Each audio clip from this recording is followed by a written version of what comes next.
भारी भरकम तो नहीं उड़ेंगे, लेकिन हल्के फुल्के सब उड़ जाएंगे। तो उन सभी हल्के फुल्के नेताओं से भी मेरी यही निवेदन है कि थोड़ा भारी बनिए, थोड़ा अपने को भारी बनाइए कि जो आने वाला तूफान है उससे आप बच सके, क्योंकि जो ये आंदोलन है ये तूफान का रूप धारण ले चुका है और हल्के फुल्के लोगों का उड़ना निश्चित है, वो चाहे किसी भी क्षेत्र में हो।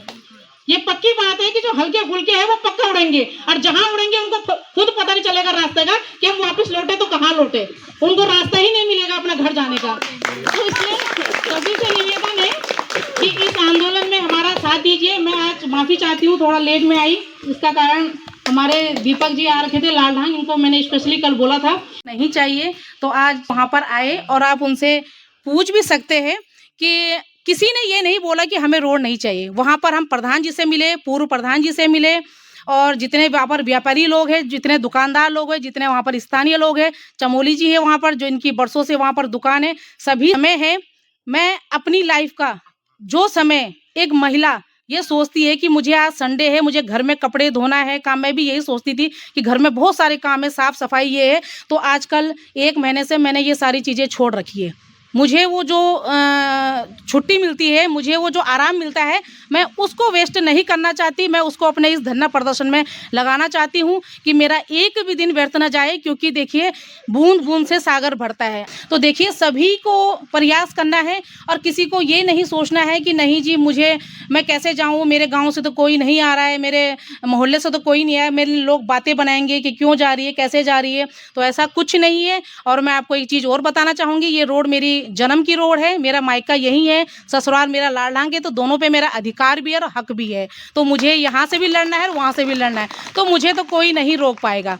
लालढांग की जनता 1 मिनट के लिए सोच सकती है कि अगर ये धरना लालढांग होता तो हम जरूर आते, चिल्लर खाल वाले करें इसको, क्योंकि चिल्लर खाल पे हो रहा है, लेकिन मेरा तो यहाँ मायका है, तो इसलिए मेरा अधिकार भी है और मेरा हक भी है। तो मैं तो यहाँ पर इस धरने का समर्थन भी दूंगी और हमेशा देती रहूंगी। और अगर हो सके जहाँ पर मेरी ज़रूरत पड़े, अगर भूख हड़ताल की कभी अगर ऐसी ज़रूरत पड़ती है, तो महिला शक्ति की तरफ से मैं आगे रहूंगी। मैं इस बात का वादा करती हूँ कि मैं भूख हड़ताल में अगर किसी महिला की आपको ज़रूरत पड़ती है और यहाँ पर भूख हड़ताल करनी है, तो मैं उसके लिए सबसे आगे रहूँगी, और मुझे लगता है मेरे साथ और महिलाएँ भी इसमें ज़रूर शामिल हो जाएंगी। तो बाकी मेरा यही मैसेज है। यहाँ पर युवा राम कंडवाल जी है, मुझे बड़ी खुशी हुई कि हमारे देश के जो युवा है, हमारे उत्तराखंड के जो युवा है, हमारे समाज के जो युवा है, हीरो को सब पसंद करते हैं कि मुझे सलमान खान पसंद है, मुझे ये पसंद है, तुम्हारे क्रिकेटर को सब पसंद करते हैं, लेकिन मैं तो कह रही हूँ अगर पसंद करना है तो राम कंडवाल जी जैसे को करो। अगर आपको कुछ सीखना है तो आप उन्हें सीखिए ना, ये भी तो युवा है, ये बेरोजगार संघ के लिए इतना लड़ रहे हैं, तो बाकी युवा क्यों नहीं लड़ रहे? क्या बाकी लोग बेरोजगार नहीं है? क्या लालढांग में, कोटद्वार में बेरोजगार नहीं है कोई? मुझे तो लगता सभी बेरोजगार है। लगभग एक घर में एक बेरोजगार तो पक्का होगा। पहले एक हर घर में एक सरकारी नौकरी हुआ करती थी, लेकिन अब उल्टा हो गया, अब हर घर में एक बेरोजगार पक्का ही होगा। अगर 4 भाई होंगे तो 3 भाई फौज में होंगे, तो 1 भाई पक्का घर में होगा। मैं मान ही नहीं सकती कि वो चौथा भाई भी फौज में चले गया होगा। तो इसका मतलब सारे युवा को सीख लेनी चाहिए।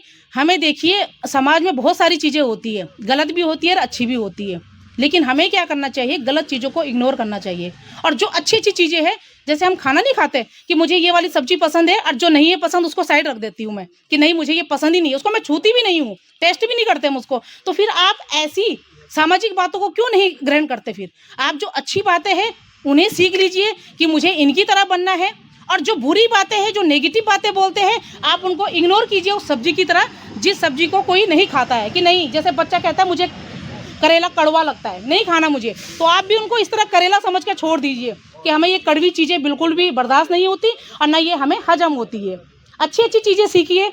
ये धरना आज मुझे बड़ी खुशी हुई कि थोड़ा बहुत यहाँ पर आज संख्या बढ़ी है। दीपावली ख़त्म हो चुकी है और सबने खूब मनाई भी होगी। तो अब शुरू से एक नए जोश के साथ इस धरना को हमने आगे जारी रखना है। और आगे जो इनकी एक बता रहे कि कोई पैदल यात्रा होने वाली है, मैं चाह रही हूँ कि उसमें हमारे युवा ज़रूर साथ दें, क्योंकि देखो बुजुर्ग लोगों से हम ये नहीं कह सकते कि आप पैदल चलो, बेचारे की तबीयत खराब हो गई, कुछ हो गई, तो बहुत सारी चीज़ें होती है।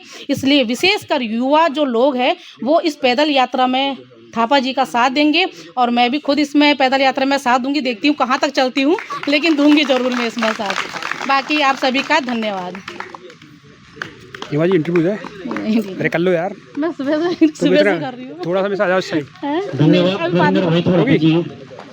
तो हम तो बोलते रहे कि आप साफ सुनते होंगे। मेरी बैटरी भी खत्म हो गई यार। तो हम सबको बधाई देना अरे चाहेंगे। हेमा जी का, अभी हेमा जी का एक धमाकेदार इंटरव्यू हुआ। पोस्ट पर दूंगी जो कि अपने एक देख सकते हैं हेमा जी का एक धमाकेदार इंटरव्यू अभी हुआ है। उन्होंने काफ़ी बातें लोगों को बोली और इस आंदोलन में एक जान डालने की उन्होंने कोशिश की है और इसी तरह से आंदोलन लगातार आगे बढ़ रहा है। लोग लगातार आ रहे हैं, जा रहे हैं। अब मैं जरा मोबाइल चार्ज करता हूँ यार, इससे इम्पोर्टेंट।